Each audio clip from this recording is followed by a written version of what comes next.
प्रश्नमाला 4i अभी हल करेंगे। तो क्वेश्चन नंबर 1 है, यदि x एक सम संख्या हो तो उससे अगली बड़ी सम संख्या होगी।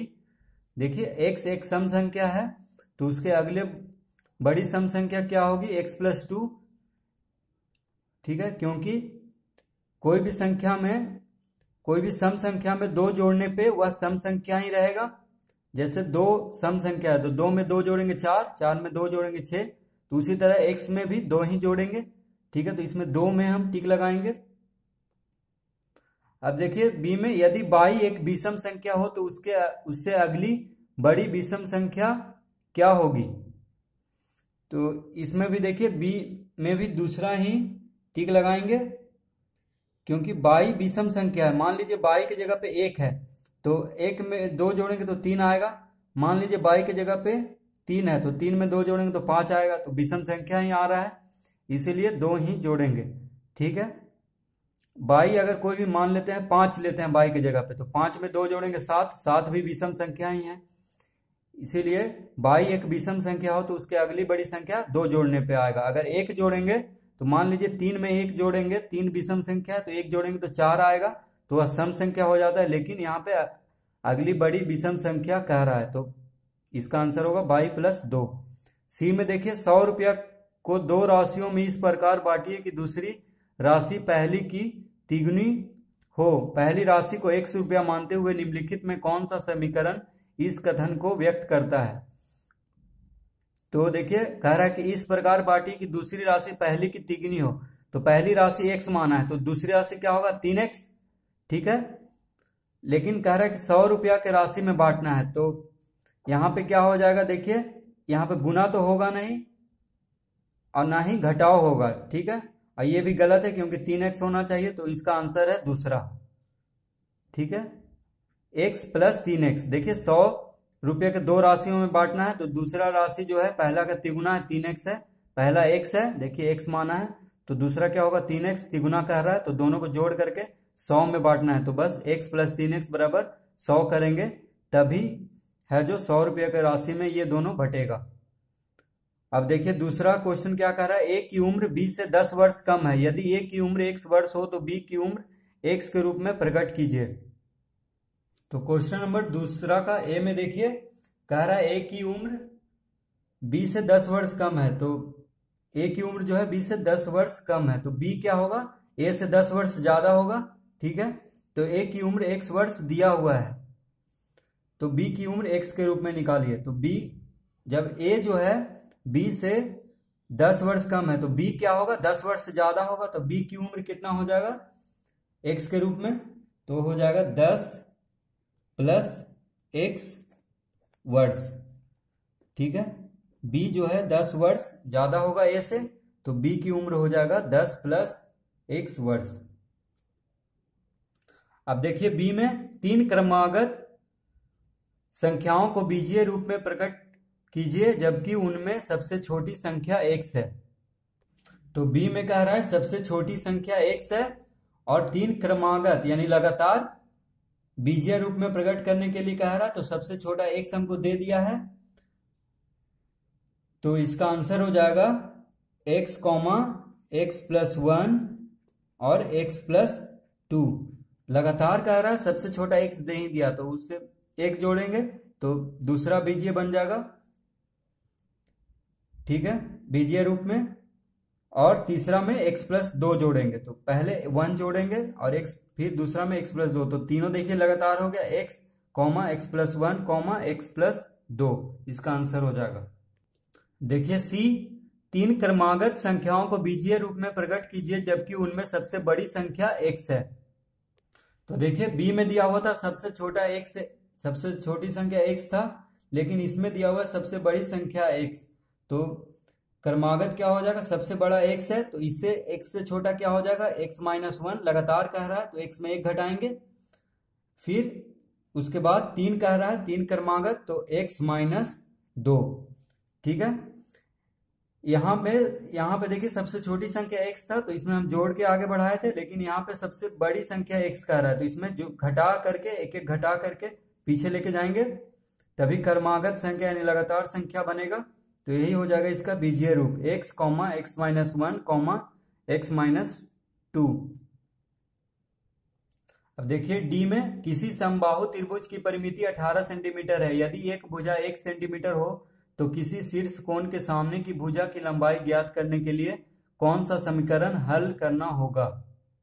तो देखिए डी में किसी समबाहु त्रिभुज की परिमिति 18 सेंटीमीटर है। देखिए समबाहु त्रिभुज किसको कहते हैं, जिसका देखिए यहां पे बनाते हैं हम समबाहु, यानी तीनों भुजा क्या होना चाहिए, बराबर। ठीक है, तीनों भुजा क्या होना चाहिए, बराबर। तो ये हो गया समबाहु त्रिभुज जिसमें कि तीनों भुजा क्या होता है, बराबर। तो उसका परिमिति दिया हुआ है 18 सेंटीमीटर। ठीक है, और इसका एक भुजा कितना दिया हुआ है, 1 सेंटीमीटर। देखिए किताब क्वेश्चन में एक भुजा x है तो दूसरा भुजा भी 1 सेंटीमीटर होगा और तीसरा भुजा भी 1 सेंटीमीटर होगा। तो अब देखिए कह रहा है कि तो किसी शीर्ष कोण, तो कोई भी कोण के सामने वाला भुजा की लंबाई ज्ञात करने के लिए कौन सा, तो कोई भी भुजा की लंबाई ज्ञात करने के लिए कौन सा समीकरण हल करना होगा। तो देखिए समीकरण परिमिति दिया हुआ है 18 सेंटीमीटर, तो x प्लस x बराबर कितना दिया हुआ है, 18 सेंटीमीटर। ठीक है, तीनों भुजा दिया हुआ है 18, तो तीनों x को जोड़ेंगे तो x कितना हो जाएगा, 3x। ठीक है, x प्लस x कितना हो जाएगा, 3x बराबर 18। तो इसका समीकरण कौन सा हल करना होगा, देखिए ये समीकरण हल करेंगे तो आ जाएगा हमारा शीर्ष कोण के सामने का भुजा आ जाएगा। देखिए शीर्ष कोण किसको कहते हैं, कोई भी एक कोण जो है, जैसे देखिए इसका ये शीर्ष कोण के सामने ये भुजा है, ये कोण के सामने ये भुजा है और ये कोण के सामने ये भुजा है। ठीक है, तो ये समीकरण को हल करेंगे तो x बराबर कितना हो जाएगा, 3 से भागा देंगे तो 6, यानी 6 सेंटीमीटर हो गया एक भुजा, तो दूसरा भी 6 सेंटीमीटर, तीसरा भी 6 सेंटीमीटर। तो इसका आंसर हो जाएगा 3x बराबर 18। बस हमको समीकरण लिखना है। ठीक है, कह रहा है कि कौन सा समीकरण हल करना होगा, तो बस ये समीकरण हल करना होगा तभी भुजा निकल जाएगा। तो 3x बराबर 18 इसका आंसर हो जाएगा। देखिए परिमिति, तो परिमिति होता है तीनों भुजा को जोड़ करके, तो वो दिया है 18, इसीलिए हम x प्लस x करके 18 लिए थे। ठीक है, तो 3x बराबर 18 हो जाएगा। तीसरा का ये देखिए, दो लगातार संख्याओं का जोड़ 85 है तो संख्याएं बताइए। तो देखिए तीसरा का ए में माना एक संख्या x है। ठीक है, माना कि एक संख्या x है तो दूसरी संख्या क्या हो जाएगा, x प्लस 1, क्योंकि दो लगातार संख्याओं कह रहा है वहां पे क्वेश्चन में, तो जोड़ कितना है 85। तो इसका समीकरण कैसे बनेगा, x प्लस 1 बराबर 85। ठीक है, देखिए दोनों का जोड़ कह रहा है 85, तो इसको जोड़ देंगे तो ये हो जाएगा 2x बराबर 85 माइनस 1। एक को हम बायां से दायां में ले जाएंगे तो माइनस में हो जाएगा, तो 2x बराबर कितना हो जाएगा, 84। ठीक है, अब देखिए x बराबर कितना हो जाएगा, 84 बटा 2। यहाँ पे 2 गुना में है तो बायां से दायां में जाके भागा में हो जाएगा, तो अतः x बराबर हो जाएगा, x बराबर 2 से 84 कितना बार में कटेगा, 42 बार में। तो इसका आंसर हो जाएगा 42। दो संख्या पूछ रहा था तो संख्याएं बताइए, तो एक संख्या 42 हो जाएगा और एक संख्या कितना माने थे, x प्लस 1, यानी 42 प्लस 1 कितना हो गया, 43। ठीक है, तो एक संख्या हो गया 42 और एक संख्या हो गया 43, तो इसका आंसर हो जाएगा 42,43। ठीक है, ये इसका आंसर हो जाएगा 42,43। दो संख्या पूछ रहा था हमसे, तो दो संख्या निकल गया 42 और 43, दोनों को जोड़िए। देखिए 3 2 5 4 4 8, 85 आ रहा है ना, देखिए क्वेश्चन में 85 है तो ये दोनों जोड़ कर भी 85 आना चाहिए, तो सही रहेगा। तो आ जाएगा, यहीं पे से पता चल जाएगा कि आंसर सही है कि नहीं।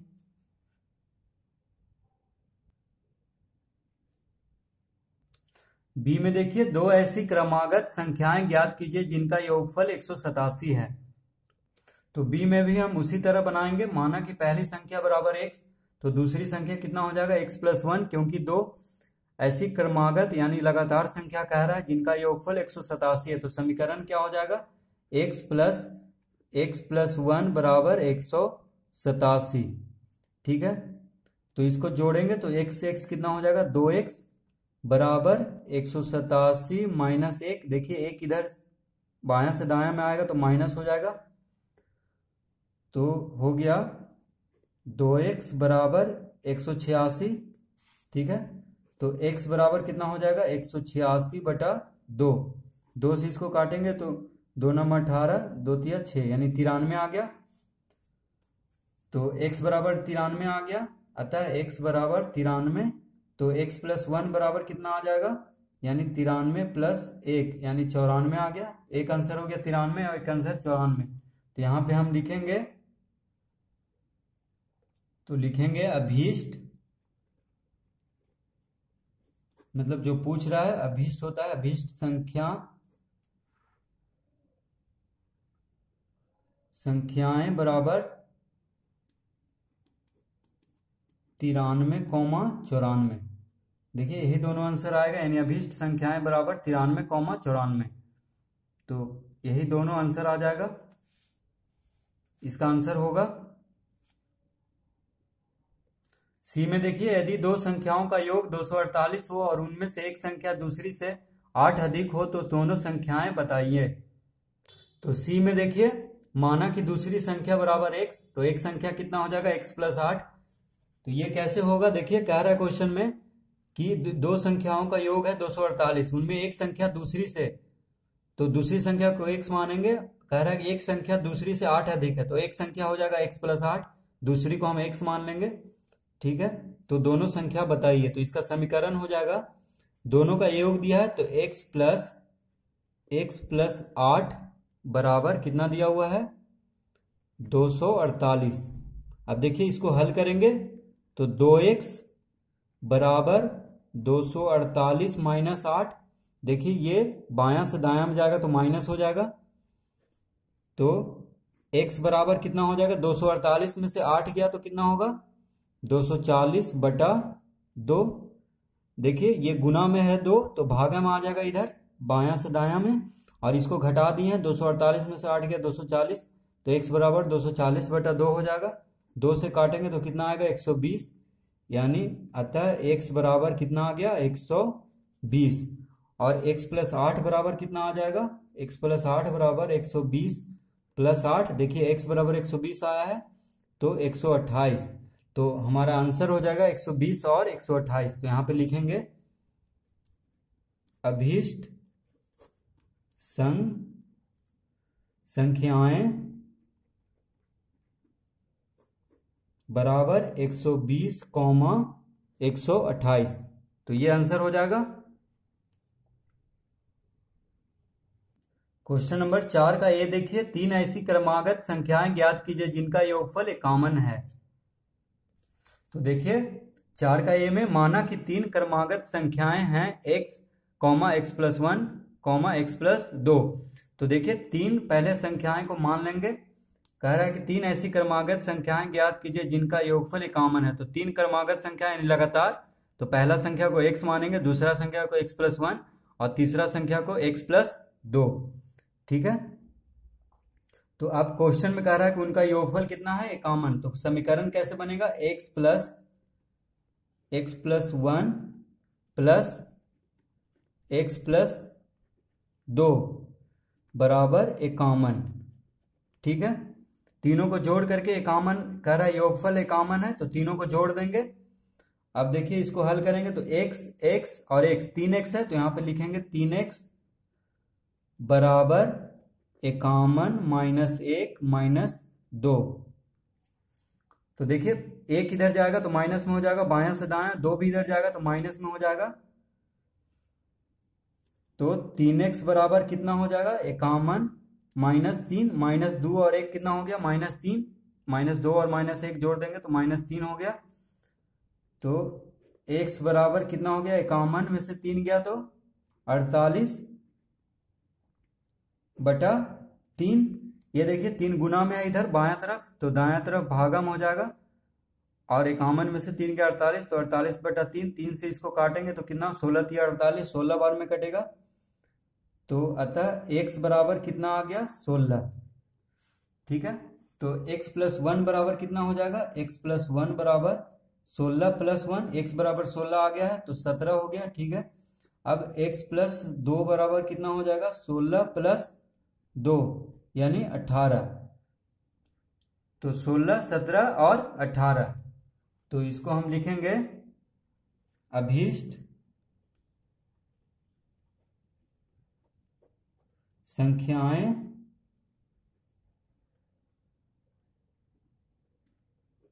बराबर 16, 17, 18।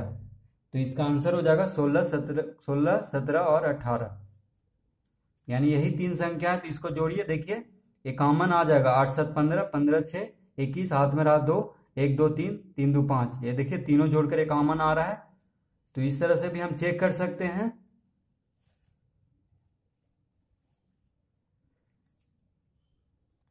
देखिए 4 का बी, 3 लगातार संख्याओं का जोड़ 285 है, तो संख्याएं बताइए। तो देखिए बी में माना 3 लगातार संख्याएं हैं, x, x + 1, x + 2। तो इस तरह से हम 3 संख्याएं मान लेंगे। कह रहा है कि 3 लगातार संख्याओं का जोड़, तो 3 लगातार यानी पहला x मानेंगे तो लगातार में x + 1, x + 2 हो जाएगा। ये 3 संख्या लगातार हो गया। अब कह रहा है कि 3 लगातार संख्याओं का जोड़ 285 है, तो इसको हम पहले समीकरण बना लेंगे, x + 1 + x + 2 बराबर 285। ठीक है, ये समीकरण बन गया। अब इसको हल करेंगे, देखिए x और x, 3x है तो इसको यहाँ पे लिखेंगे 3x बराबर 285 माइनस, देखिए 2 1 3, 3 हुआ बायां तरफ, तो 3 को हम दायां तरफ ले जाएंगे तो -3 हो जाएगा।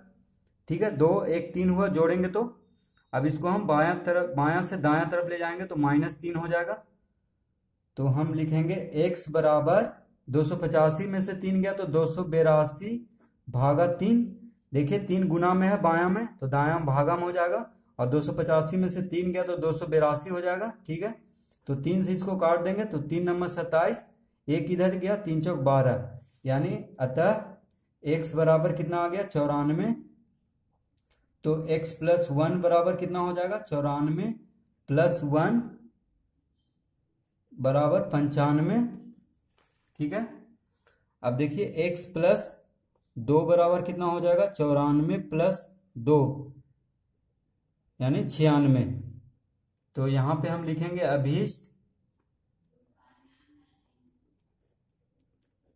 अभीष्ट संख्याएं बराबर 94, 95, 96। तो ये 3 आंसर हो जाएगा।